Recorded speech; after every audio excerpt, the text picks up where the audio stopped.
Hi everyone, and welcome to this introductory video on auto-destructive art. Before we start, I'd like to say a huge thank you to Doncaster Council for sponsoring this video through their Fighting Back Fund, and Doncaster Art Fair for choosing me to create this educational video. So, what is auto-destructive art? If you watched the previous video on surrealism, you will have learnt a little about Dadaism.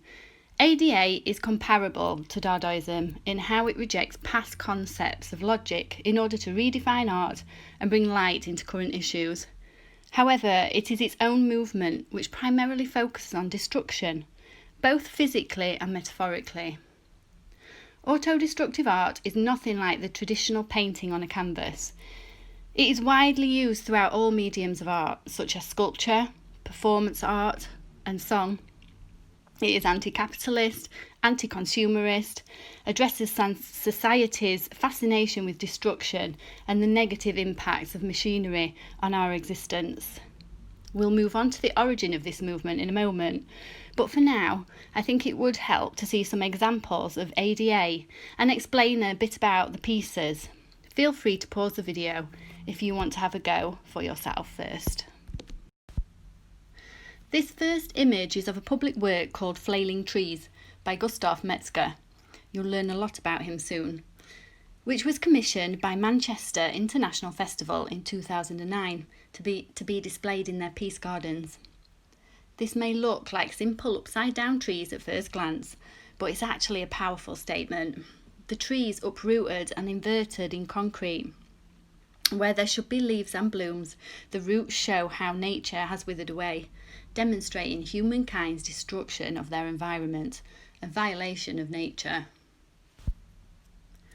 This next image is from a controversial piece of performance art by Yoko Ono at the Museum of Modern Art.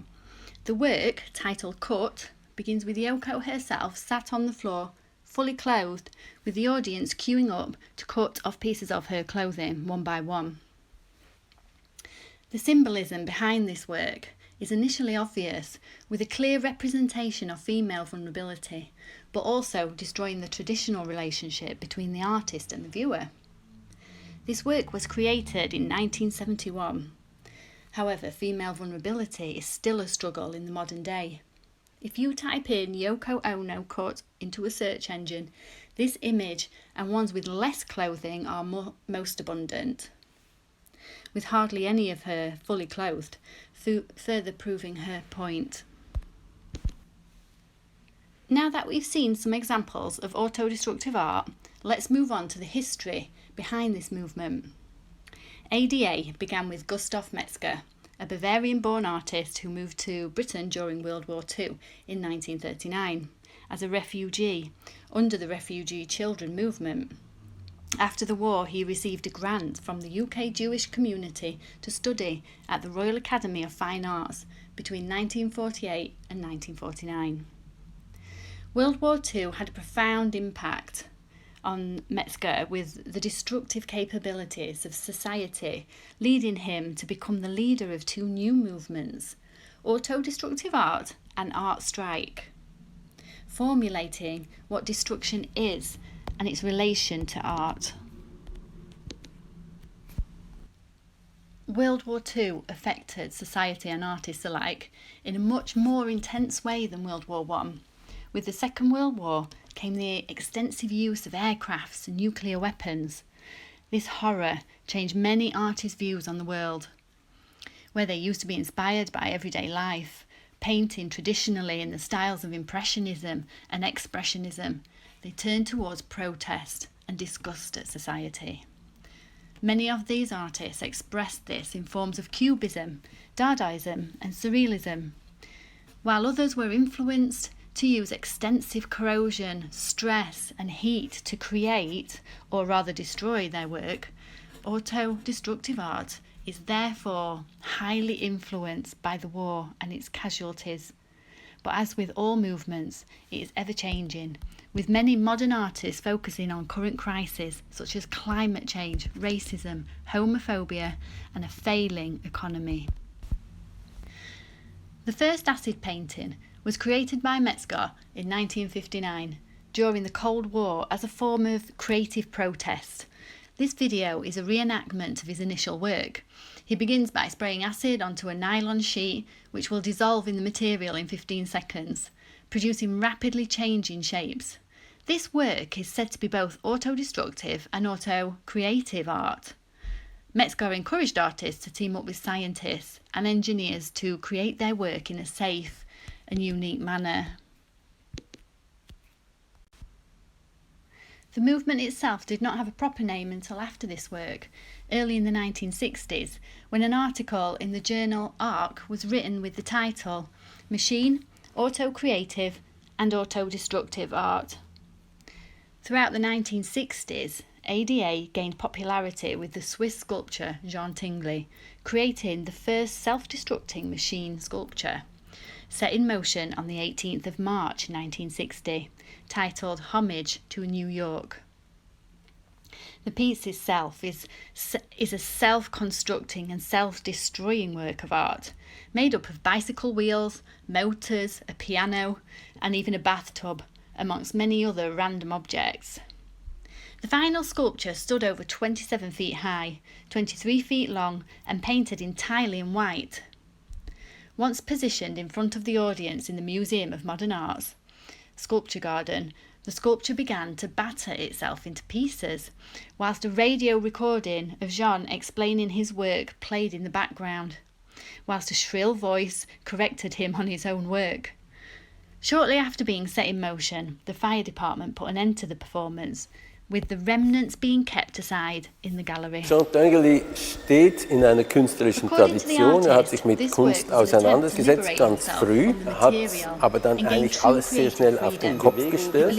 Also war künstlerisch sehr ambitioniert, und zwar immer ein ganz großes Anliegen, dass man auch Spaß an den Werken hat. This work was supposed to completely destroy itself, leaving no trace of its existence before the fire department stepped in.